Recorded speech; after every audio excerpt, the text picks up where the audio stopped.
പൊന്നാണ് എന്ത് ചോദ്യമാണ് ചോദിക്കുന്നത്. അടുത്ത നിയമസഭാ തെരഞ്ഞെടുപ്പിലെ സ്ഥാനാർത്ഥിത്വവും പാലക്കാട്ടെ മത്സരമൊന്നും ഇപ്പോൾ പാർട്ടി തീരുമാനിച്ചിട്ട് ചർച്ച ചെയ്തിട്ടില്ല. ഞാൻ എന്തായാലും വടകരയിലാണ് ഉദ്ദേശിക്കുന്നത്. ഈ വാർത്തകളും ചർച്ചകളും തമ്മിലുള്ള ജനങ്ങൾക്കിടയിലെ ചർച്ചയും തമ്മിലുള്ള ചില അന്തരം അത് അവർക്ക് മനസ്സിലാക്കാനും കൂടെ. അപ്പം ഞങ്ങൾ ഇതിൻ്റെ പേരിൽ ഞങ്ങൾ അഹങ്കരിക്കില്ല, ഇതിൻ്റെ പേരിൽ ഞങ്ങൾ വെറുതെ കയറി വീട്ടിലിരിക്കില്ല. ഞങ്ങൾ കൂടുതൽ ഉത്തരവാദിത്തത്തോടെ കൂടുതൽ വിനയത്തോടെ അതെല്ലാ UDF സഹപ്രവർത്തകരോടുമായി ഒരു സഹപ്രവർത്തകൻ എന്നുള്ള നിലക്ക് നമ്മളെല്ലാവരും അത്തരം കാര്യങ്ങളിൽ കൂടുതൽ ജനങ്ങൾക്കൊപ്പം നിന്ന് താഴെത്തട്ടിൽ ഇറങ്ങി നിന്ന്. കാരണം ഇത് അവർ പണിയെടുത്ത് നേടിയ വിജയം തന്നെയാണ്, ഇതാരും കൊണ്ടുവന്നതല്ല. ഒന്ന്, ഇതിൻ്റെ ക്രെഡിറ്റ് ജനങ്ങൾക്കാണ്.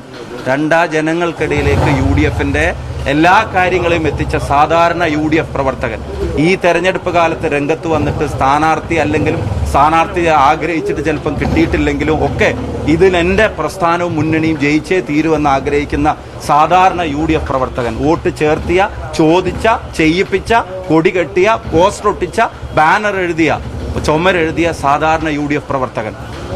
ആ UDF പ്രവർത്തകന്റെ കഠിനാധ്വാനത്തിനും കൂടിയുള്ള റിസൾട്ടാണ്. അത് ഞങ്ങൾ നിലനിർത്തും. സഖ്യമുണ്ടായിരുന്നു, ആ സഖ്യം നിങ്ങൾക്ക് വലിയ തോതിൽ ഗുണം ചെയ്തിട്ടുണ്ട്. ഈ ചർച്ചകൾ നടന്നത് പോലും ഗുണപരമായി മാറിയെന്ന് പറഞ്ഞു. ഞങ്ങൾ സ്റ്റേറ്റ് വൈഡ് ആയിട്ട് അങ്ങനെ ഒരു ഡിസിഷൻ നിങ്ങൾക്കറിയാം. ഞങ്ങൾ സ്റ്റേറ്റ് വൈഡ് ആയിട്ടാണ് ഇപ്പോൾ പാലക്കാട് മുനിസിപ്പാലിറ്റി പോയി വലിയ ഫൈറ്റ് നടക്കുന്ന സ്ഥലമാണ്. അവിടെ UDFും വെൽഫെയർ പാർട്ടി നേർക്കുനേർ മത്സരം സീറ്റുകളുണ്ടായിരുന്നു.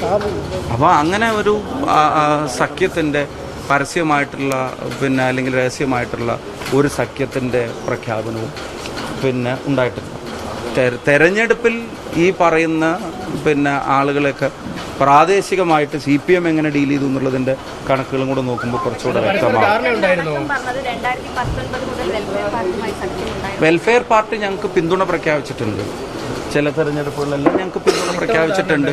ഞാൻ പറഞ്ഞു, അങ്ങനെ സഖ്യം എന്ന് പറയുന്നത് ഈ സീറ്റ് നിങ്ങൾ മത്സരിച്ച ആ സീറ്റ് അങ്ങനത്തെ ധാരണയിലേക്ക് എത്തിയതായിട്ട് എനിക്കറിവില്ല. ഇനി ഇതിൽ അത്തരം കാര്യങ്ങൾ CPM എന്താണ് ചെയ്തിരുന്നത് എന്നുള്ളത് നിങ്ങൾ പരിശോധിച്ചു നോക്കുക.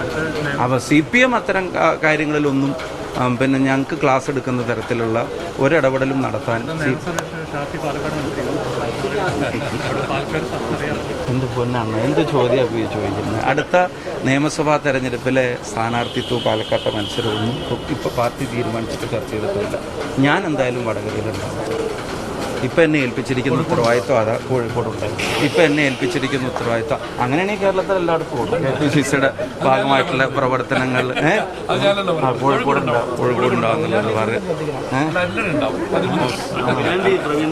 അല്ലെങ്കിൽ അതൊക്കെ നിങ്ങൾ തീരുമാനിച്ചോ. ഞങ്ങളുടെ സ്ഥാനാർത്ഥി നിർണ്ണയം